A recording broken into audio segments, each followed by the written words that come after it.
In this final presentation for Unit 16, we will review some more advanced gerund forms. Please watch the presentation and complete the presentation review before class on Monday, May 5th. If you don't have a completed review sheet, I will ask you to leave class during our grammar practice to complete the assignment.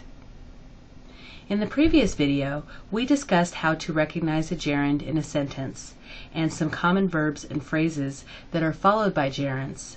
Here are some examples. After certain verbs, we use gerunds after certain verbs and after prepositions. For example, the IRS recommends keeping your tax documents for 3 years, not the IRS recommends to keep.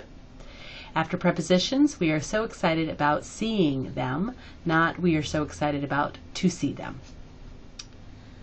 We also use gerunds after the verb go to talk about recreational activities like go camping or go swimming, or in this example, they go skydiving once a month.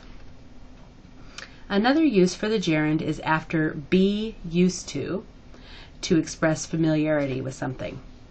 It is the same as saying I am accustomed to doing something. So in this example, she has been used to getting what she wants from her parents. You may pause the video now to review the examples. You can use the gerund or the infinitive with some verbs in English, but sometimes there is a meaning change. In the examples, the teacher forgot to tell the students about the quiz, and the teacher forgot telling the students about the quiz. The first sentence using the infinitive has the meaning that the teacher forgot the action to tell, meaning that she didn't tell them. In the second sentence, the teacher forgot the situation of telling, meaning she told them, but she doesn't remember doing it. Very different meanings. Other verbs like this are regret, remember, stop, and try. Pause the video to review the examples. In general, we use a gerund after a phrase. We mean we are the ones doing the action, as in the first example. We enjoyed dancing at the performance. We danced ourselves at the performance. When we are talking about someone else, it's common in writing and formal language to use a possessive to say whose, as in the second example. We enjoyed your dancing at the performance, or we enjoyed Anne's, with the apostrophe S, dancing at the performance. That's formal use for writing. The possessive is really formal, so in an informal or spoken English situation, we often just use an object pronoun, as in the third example. We enjoyed you dancing at the performance, or we enjoyed Anne dancing at the performance. Pause the video to review the examples again.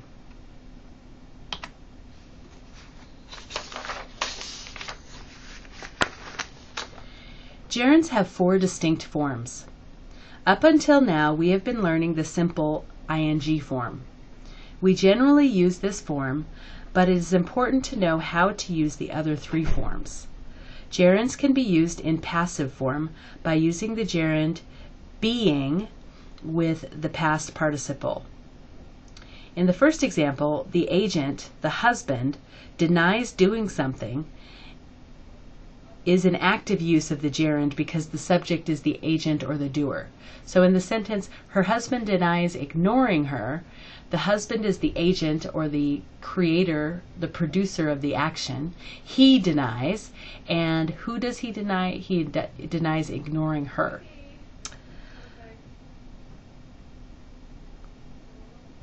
In the second example, the wife, the object of the ignoring and receiver of the sentence, hates it.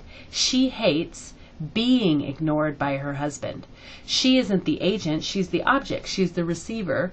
Her husband is the agent or object, so this is a passive sentence. So we have to use being as our gerund form and then the past participle. Since she is the object, we need to use the passive form of the gerund to express that she is not the agent of the action. Her husband is. Another form of the gerund is the past form, which is the third example, where we use having plus the past participle. We use the past gerund to express that the action happened before the action in the main verb. In the example, the husband ignored her in the past, but now he doesn't feel good about it, so we use having ignored. He is ashamed of having ignored her in the past. So he's ashamed now of doing the thing he did in the past, having ignored. And the final form of the gerund is the past passive. This form is a combination of the passive with be and the past with have. So we say having been, and we add the past part. Crazy. Okay. The sentence is, she is angry at having been ignored before. She is the receiver of the action. She is not the agent. Her husband is still the agent. But she's talking about now, about her feelings from the past. So because she's talking from now and the situation is in the past, you would say having been ignored, combining the past and the passive.